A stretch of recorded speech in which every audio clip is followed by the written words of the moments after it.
हमारे कायनात में ऐसे ऐसे स्टार्स और प्लैनेट्स मौजूद हैं जो हमारे सूरज और हमारी जमीन से बहुत ही अलग हैं। और अगर किसी आम इंसान को ये पूछा जाए कि इस कायनात की सबसे चमकदार चीज क्या है, तो वो सबसे पहले सूरज का नाम लेगा। और उनके मुताबिक बिल्कुल सही जवाब है, क्योंकि जमीन से देखने पर सबसे ज्यादा चमकदार चीज सूरज ही लगता है। लेकिन हर वक्त जो चीज हमें नजर आती है वो हकीकत में सच हो, ऐसा बिल्कुल भी नहीं है। अगर हम अपने हाथ में एक फुटबॉल लेकर जमीन से करोड़ों किलोमीटर दूर सूरज के साथ कंपेयर करें, तो जमीन पर रहकर हमें ऐसा ही लगेगा कि सूरज से बड़ा हमारे हाथ में मौजूद फुटबॉल है। लेकिन हकीकत हम सब जानते हैं। ठीक इसी तरह ब्राइटनेस भी इसी चीज पर डिपेंड करती है कि कौन सा ऑब्जेक्ट कितनी दूर से हम तक अपनी रोशनी पहुंचा रहा है। इससे एक बात तो क्लियर है कि जो चीज हमें आसमान में नजर आएगी, जरूरी नहीं कि वो हकीकत में सबसे ज्यादा चमकदार हो सकता है कि वो स्टार जमीन के बहुत करीब मौजूद हो, जिसकी वजह से वो हमें बहुत ज्यादा ब्राइट नजर आ रहा है।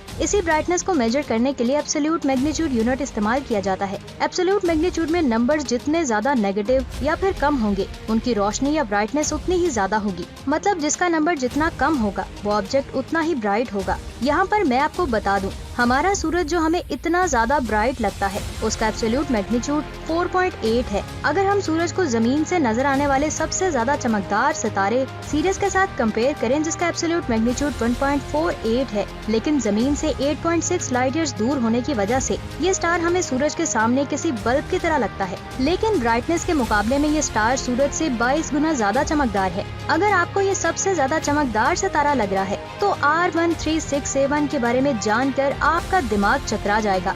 अगर इसके मैस की बात करें तो ये सूरज से करीब 256 गुना बड़ा है। लेकिन यहाँ हम इनके साइज को नहीं बल्कि इनकी ब्राइटनेस को मेजर करने वाले हैं। मैं आपको बता दूं कि स्टार का एब्सोल्यूट मैग्नीट्यूड -12.16 है। जैसे कि मैंने आपको पहले भी बताया है कि नंबर जितने कम या फिर नेगेटिव होंगे, उसकी ब्राइटनेस भी उतनी ही ज्यादा होगी। जहाँ सूरज का एब्सोल्यूट मैग्नीट्यूड 4.8 है, तो वहाँ R136A1 का एब्सोल्यूट मैग्नीट्यूड -12.36 है। बस यही वजह है कि ये स्टार सूरज से 86 लाख गुना ज्यादा ब्राइट है। इसकी एक झलक जमीन पर मौजूद तमाम इंसानों को अंधा करने के लिए काफी है। लेकिन हम बहुत ज्यादा लकी हैं कि ये स्टार हमसे बहुत ज्यादा दूर है। यहाँ पर मैं आपको बता दूं कि R136A1 स्टार भी कायनात का सबसे ज्यादा चमकदार स्टार नहीं है। अगर हमें कायनात के सबसे ज्यादा चमकदार ऑब्जेक्ट को देखना है, तो हमें कायनात की सबसे ज्यादा डार्केस्ट यानी कि अंधेरे वाली चीज को देखना होगा। जी हाँ, आपने बिल्कुल सही सुना। ये तो आप सब जानते होंगे कि कायनात की सबसे ज्यादा डार्केस्ट चीज क्या है। मैं बात कर रही हूँ ब्लैक होल्स के बारे में।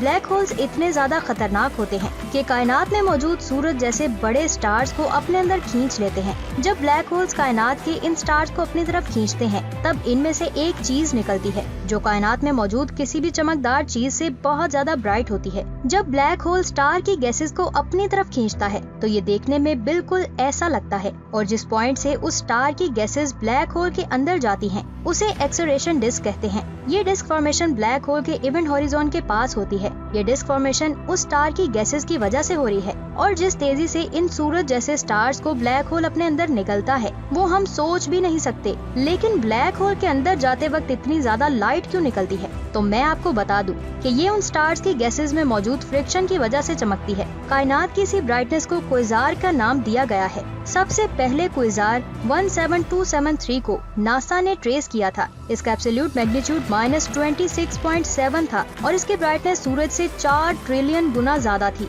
अगर हम इसे अपनी मिल्की वे गैलेक्सी की ब्राइटनेस के साथ कंपेयर करें, तो मिल्की वे के तमाम स्टार्स मिलकर भी इसकी ब्राइटनेस के मुकाबला नहीं कर पाएंगे, क्योंकि मिल्की वे के मुकाबले में इसकी ब्राइटनेस 100 गुना ज्यादा ब्राइट है। अगर हमारी जमीन इन क्विजार्स की डायरेक्शन रेंज में आती है, मतलब अगर इन क्विजार्स की रोशनी स्ट्रेट डायरेक्शन में हम तक पहुंचती है, तो उस क्विजार को ब्लेजर कहा जाता है। और अब तक का सबसे ज्यादा ब्राइटेस्ट क्विजार ब्लेजर 3C454.3 है और इसका सबसे लोअर एब्सोल्यूट मैग्नीट्यूड -31.4 है। इसका मतलब ये हुआ कि ये पिछले क्विजार से भी ज्यादा ब्राइट है। हबल स्पेस टेलीस्कोप से ली गई इस तस्वीर को ध्यान से देखें। राइट साइड में मौजूद स्टार हमसे कुछ लाइट ईयर्स दूर है और इसकी लेफ्ट साइड पर जो चमकदार ऑब्जेक्ट है, वो देखने में बिल्कुल करीब लग रहा है। यहाँ पर मैं आपको बता दूं कि ये कोई स्टार नहीं बल्कि क्विजार है, जो हमसे 900 करोड़ लाइट ईयर्स दूर है। यहाँ पर एक सवाल आता है कि क्विजार हमसे इतना ज्यादा दूर क्यों है? तो मैं आपको बता दूं कि जिन क्विज़ार्स की ब्राइटनेस हमारी जमीन पर पहुंचती है वो लाखों करोड़ों साल पुरानी होती है,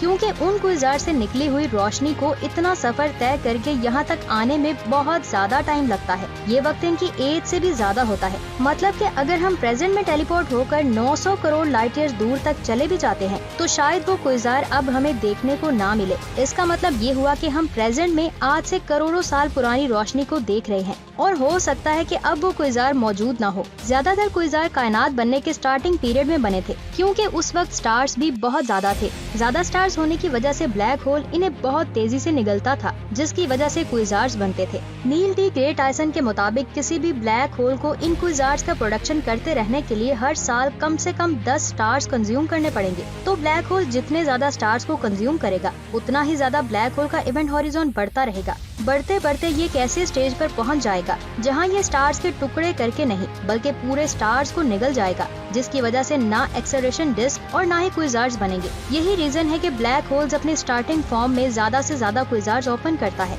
और वक्त गुजरने के साथ क्विज़ार ओपन होने की पावर भी कम हो जाती है। इसलिए क्विज़ार आज हमसे बहुत ज्यादा दूर है। लेकिन इसका मतलब हरगिज भी ये नहीं है कि क्विज़ार फ्यूचर में नहीं बनेंगे। क्विज़ार हमारी गैलेक्सी में भी बन सकते हैं। आज से करीब 500 करोड़ साल बाद जब हमारी गैलेक्सी एंड्रोमेडा गैलेक्सी से टकराएगी, तब इन दोनों गैलेक्सीज में मौजूद सुपरमैसिव ब्लैक होल अपने आसपास मौजूद स्टार्स को निगलकर इन क्विज़ार्स को बनाएंगे। आपकी राय के मुताबिक क्या क्विज़ार्स फ्यूचर में कायनात के सबसे चमकदार ऑब्जेक्ट्स में नंबर 1 पर आ सकते हैं, या फिर कोई दूसरी चीज इसकी जगह ले लेगी? हमें नीचे कमेंट्स करके जरूर बताइएगा। अपना बहुत सारा ख्याल रखें। खुदा हाफिज।